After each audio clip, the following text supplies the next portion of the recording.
ओम शांति। बाबा ने कहा, बच्चे संगठन में रहते समझानी तो देनी पड़ती है। देखो, बाप भी अपने बच्चों को समझानी दे क्या से क्या बना देता है। বাবা বলছেন, বাচ্চারা সংগঠনে তো বোঝাতেই হয়।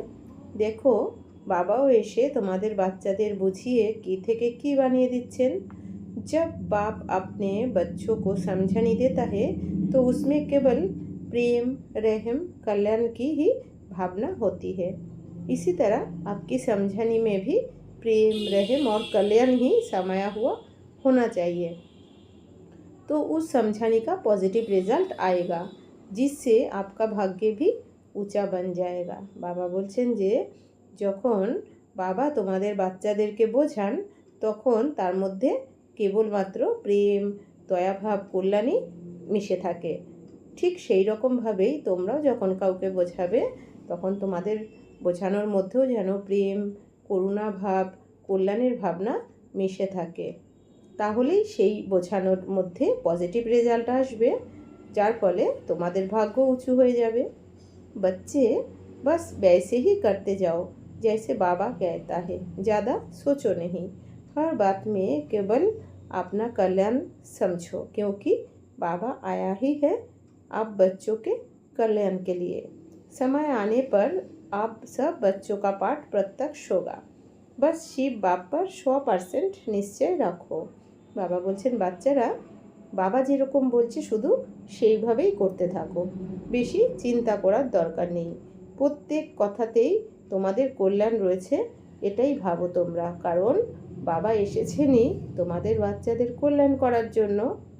সময় আসলেই তোমরা সব বাচ্চাদের পাঠ প্রত্যক্ষ হয়ে যাবে। শুধুমাত্র তোমরা শিব বাবার উপরে 100% নিশ্চয় রাখো। बाबा की कमाल हर बच्चे के लिए होगी, हर बच्चा संतुष्ट और खुश होगा। बस इसके लिए स्वयं पर अटेंशन दे, बाप की श्रीमत प्रमाण चलने का पुरुषार्थ करते रहो और कुछ मत सोचो। बाবার কামাল প্রত্যেক বাচ্চার জন্য হবে, প্রত্যেক বাচ্চা সন্তুষ্ট হবে আর খুশিও হবে। ব্যাস এর জন্য নিজের ওপর তোমরা শুধু অ্যাটেনশন দাও আর বাবার শ্রীমত অনুযায়ী চলার পুরুষার্থ করতে থাকো, আর কিচ্ছু তোমাদের চিন্তা করতে হবে না।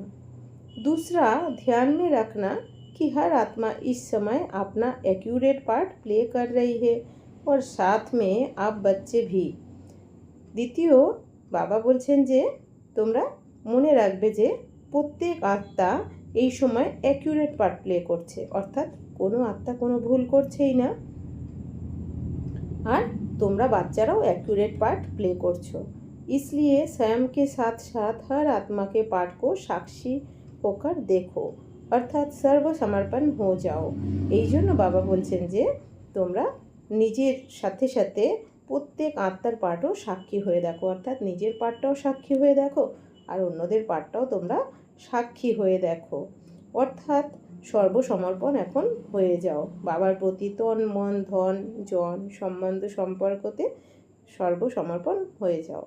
आपके संपूर्ण समर्पण होते ही परमात्मा कार्य की स्पीड तेज हो जाएगी, जो कि पहले आप महसूस करोगे, फिर विश्व की सभी आत्माएं। তো বাবা বলছেন তোমরা যখন সম্পূর্ণ সমর্পণ হয়ে যাবে তখনই কী হবে, পরমাত্মার এই কাজের স্পিডও তীব্র গতিতে বেড়ে যাবে। সেটা তোমরা আগে বুঝতে পারবে, বাচ্চারা অনুভব করবে, তারপর বিশ্বের সমস্ত আত্মারাও অনুভব করতে পারবে। ওম শান্তি।